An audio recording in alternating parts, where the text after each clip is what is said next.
Money FM 89.3. Best of breakfast. Morning Shot. Welcome to Morning Shot. More fresh graduates stayed unemployed half a year after leaving school. That's according to the 2024 Joint Autonomous Universities Graduate Employment Survey, which polled some 12,500 fresh grads in the labor force. Among those who found employment last year, 79.5% secured a full-time job, a drop from just over 84% the year before. Meanwhile, freelancers accounted for 1.6% of those in the labor force, up from 1.5% in 2023. But those who did find full-time jobs reported higher earnings, with the median gross monthly salary at $4,500 last year, and that's up from $4,317 in 2023. To talk more about this, we have Trevor Yeo joining us now, Associate Professor of the Division of Leadership, Management and Organization at NTU's Nanyang Business School, and also co-director of the Center for Research and Development in Learning. Good morning, Trevor. Good morning to you, Iman.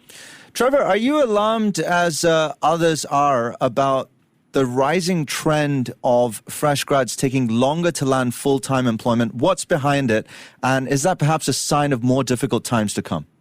I'm not really alarmed. I think that while we need more data to substantiate the reasons that are underlying these findings, I can propose a couple of factors that probably explain it. One is, on the graduate side, it could represent a willingness to wait longer till securing a job that really aligns with one's interests and preferences.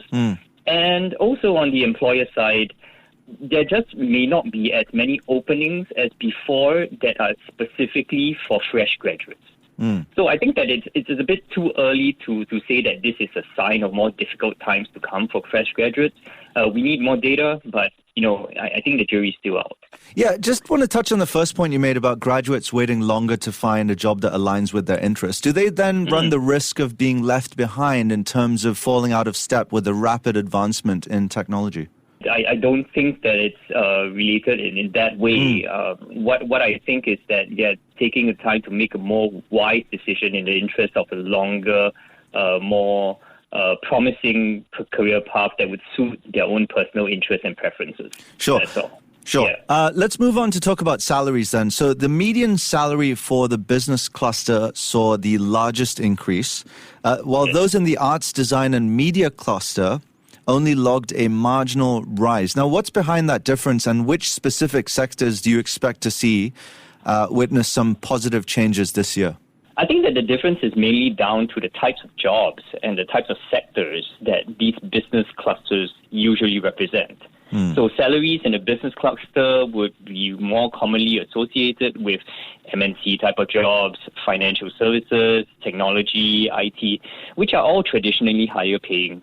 And with regards to the second part of your question, I think the sectors that will continue to do well and pay strongly will be associated with like digital and technology roles like data science, AI.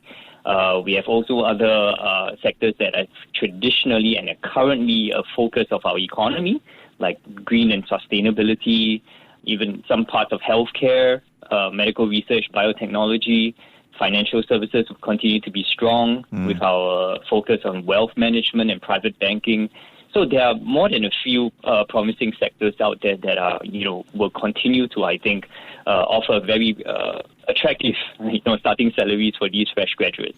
All right. It's no secret that many grads are picky about expecting higher starting salaries now than before, and that makes sense given the ever-increasing cost of living issue that we're grappling with. Do you think the current economic conditions and job market signals align with these graduates' expectations, or is there a mismatch between what they're expecting and what the market can offer? Okay, I think that expectations are realistic. Okay. Because nowadays it's really easy to get a good pulse on what the starting offers are. You have largely digital job-based information sources. You have social media. You have social media-based word of mouth. So I don't think that the expectations are unrealistic.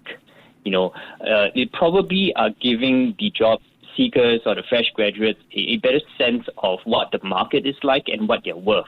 So in that way, they may be more willing to wait a while more till the right offer comes along that is more commensurate with their valuation of their particular degree or skills and expertise.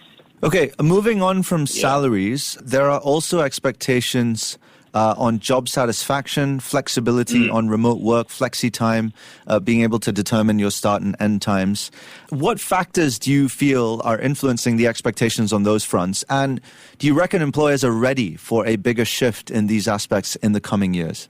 I think that in general, the newer entrants to the job market are more likely to look beyond compensation to the overall offerings of the employer, such as opportunities to learn and advance, organizational culture, potential colleagues, flexible work arrangements.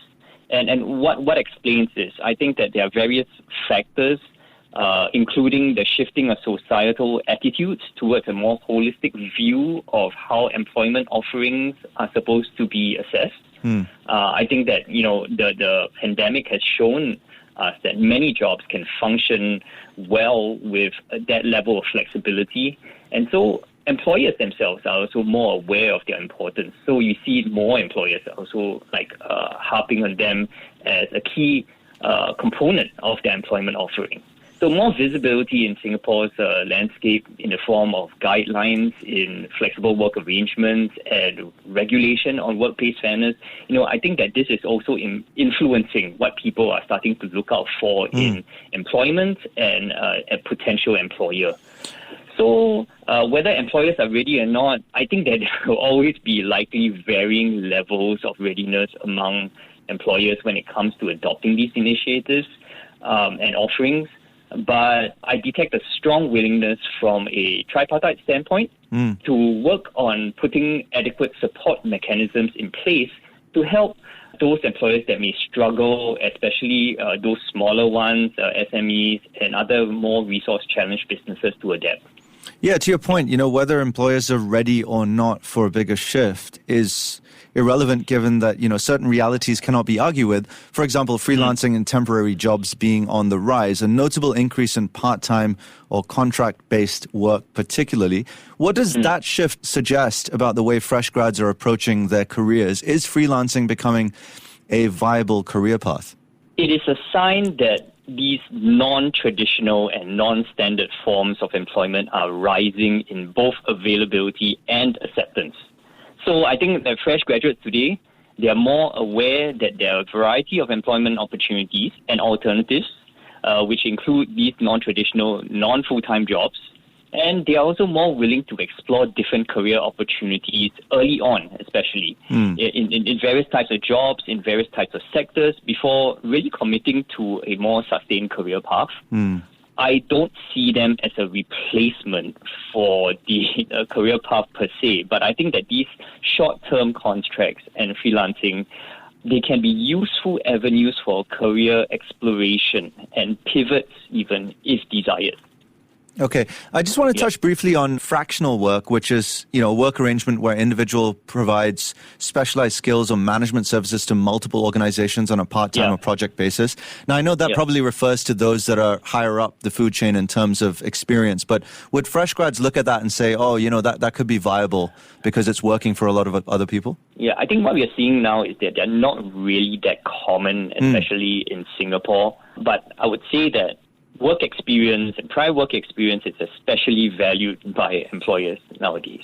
So even for hiring of fresh graduates, that internship or those variety of job experiences can really increase their chances of securing full-time and a strong job offer, right? So I think that this is a trend that will continue for at least the foreseeable future. Fair point. Yeah. So here's a trend that we're seeing largely in some Western countries. Grad students, master's students, in other words, turning to internships instead of permanent roles right after graduating. Do you think this signals that employers' expectations of fresh grads are rising? And how might that shift in expectations impact the employment prospects for future grads? I think that it is a sign that expectations with regards to work experience maybe stronger now, especially on the employer side. So while I wouldn't go as far as to say that that these are common, like internships after graduation are common, I think that they are still very sector specific. But, in general, it's work experience, it's quality internships that give good evidence that you can basically hit the ground running once you are employed. So anything that you can put on your CV that substantiates that quality of experience and that ability, I think will be a help. So, in a nutshell then, do you see that trend that we're witnessing in the West here in Singapore and the region as well in due time? It's hard to say. Personally, I don't see many signs that it would actually gain traction here among the employers. All right, Trevor, thanks for your time and your insights. It's been a pleasure having you on the show. Much appreciated. Thank you. Yeah, you're welcome. Have a good week ahead. That was Trevor Yeo, Associate Professor of the Division of Leadership, Management and Organization at NTU's Nanyang Business School. He's also the co-director of the Center for Research and Development in Learning.